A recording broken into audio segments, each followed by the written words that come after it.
Assalamualaikum warahmatullahi wabarakatuh. Nama saya Ahmad Fahrensa dari kelas TIM 2001. Sini saya akan mempresentasikan mengenai masalah deadlock. Pokok bahasan, pengertian dan latar belakang deadlock, penyebab deadlock, strategi untuk mengatasi deadlock, dan kesimpulan. Pengertian dan latar belakang. Keadaan di mana dua atau lebih proses saling menunggu meminta resource untuk waktu yang tidak terbatas selamanya. Analoginya seperti pada kondisi jalan raya di mana terjadi kemacetan parah. Deadlock adalah efek samping dari sinkronisasi di mana satu variabel digunakan oleh dua proses.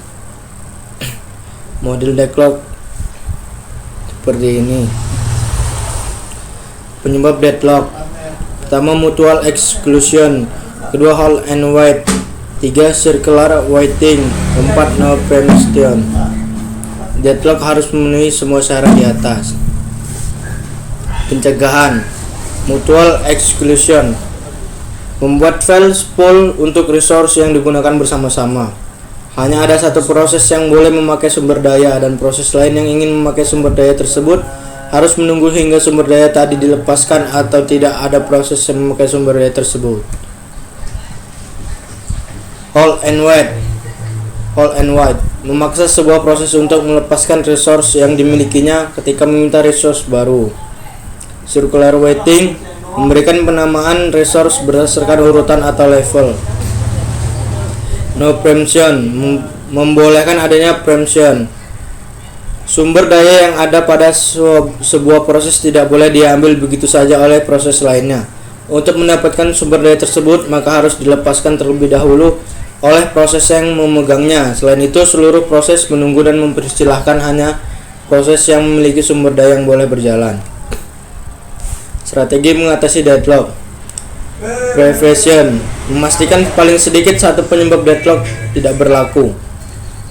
Avoidance. Sistem menolak request terhadap resource yang berpotensi deadlock. Algoritma Banker. Detection and recovery. Membiarkan deadlock terjadi lalu mendeteksinya kemudian melakukan recovery. Algoritma Ostrich. Penghindaran. Resource manager menolak proses yang meminta resource yang berpotensi deadlock. Jika ada permintaan resource yang maksimum digunakan, maka proses tersebut akan dipaksa untuk melepaskan resource yang sudah dimilikinya. Perlu adanya informasi tambahan. Algoritma Banker. Didasarkan pada kondisi bank di mana konsumen meminjam sejumlah uang lalu meminta pinjaman uang lagi. Proses dan resource dimodelkan dalam satu tabel. Tabel resource assigned dan tabel remaining resources. Detection and recovery. Membiarkan deadlock terjadi lalu mendeteksinya kemudian melakukan tindakan recovery seperlunya. Algoritma yang paling dikenal adalah algoritma Ostrich. Tindakan recovery yang dilakukan adalah melakukan preemption, membuat checkpoint untuk rollback, lalu membunuh proses yang prioritasnya kecil. Fakta tentang deadlock dalam OS. Pada Windows NT, deteksi deadlock yaitu berupa BSOD atau Blue Screen of Death. Recovery-nya adalah reboot sesederhana. Pada Linux, untuk mengetahui apakah terjadi deadlock yaitu dengan menggunakan source view. Untuk mengetahui proses yang menggunakan CPU 100%, lalu kill saja proses tersebut. Deadlocks di Linux. Linux dengan kernel versi 2.4 mengalami deadlock pada sistem dengan prosesor lebih dari 2 unit.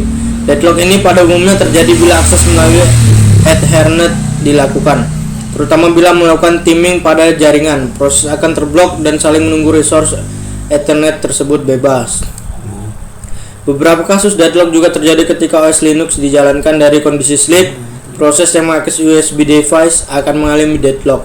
Hal ini disebabkan fungsi scheduler pada kernel yang digunakan tidak menyimpan state sebelum sleep, sehingga ketika kernel dijalankan kembali, proses-proses yang mengakses USB device tersebut menunggu giliran mengakses, sementara scheduler belum menjadwalkan masing-masing proses.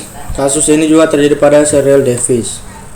Kesimpulan. Deadlock adalah situasi di mana satu atau lebih proses tidak akan pernah selesai tanpa adanya recovery.